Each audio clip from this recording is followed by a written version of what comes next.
சூப்பராக இருக்குது பாரு, ஒரு பூச்சியை வச்சா இருக்குது பாரு. இஞ்சி நல்லா அரைச்சிக்கினேன் குழப்பம் நல்லா பயங்கர நெடியாக இருக்கும். அந்த அசம்பு கசம்பு எல்லாமே ஒழிஞ்சு போடுவார். வணக்க விவசாய நண்பர்களே, நம்ம அவரை போட்டோம். நம்ம இது வந்து வருஷாந்திரம் இந்த இடம் நாம் நடவே மாட்டோம், அதுவாக மொழிஞ்சிடும். பாருங்கள், கொத்து கொத்தாக இருக்கும் பாருங்கள் இந்த அவரை. இதுக்கு மருந்தும் அடிக்க மாட்டேன், பெரும்பாலும் மருந்து அடிக்க மாட்டேன். எப்போனா இந்த பூண்டும் இஞ்சியும் இருக்குல்ல, அது மிளகாய் தூள், மிளகாய் வந்து அது கூட போட்டு ஆட் பண்ணி நல்லா அரைச்சிக்கினேன். அது ஒரு அரை டேங்க் அளவுக்கு நான் நல்லா குழப்பம் நல்லா பயங்கர நெடியாக இருக்கும். அந்த அசம்பு கசம்பு எல்லாமே ஒழிஞ்சு போடுவார்.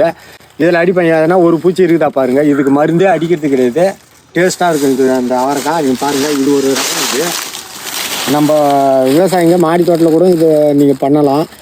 சூப்பராக இருக்குது பாரு, ஒரு பூச்சியை வச்சா இருக்குது பாரு. இஞ்சி பூண்டு மிளகாய்னா பழுத்த மிளகாய் பூராத்தையும் போட்டு மிக்சியில் போட்டு அரைச்சி ஒரு 4 லிட்டர் தண்ணியில் கலந்துக்கின்னு நம்ம மாடி தோட்டமாக இருந்தாலும் எதுக்காக இருந்தாலும் இதை அடித்தோம்னா சூப்பராக க்ளீனாக இருக்கும். நம்மளுக்கு அந்த பூச்சிங்களே வராது, எந்த பூச்சியுமே புழு கூட கிட்ட வராது.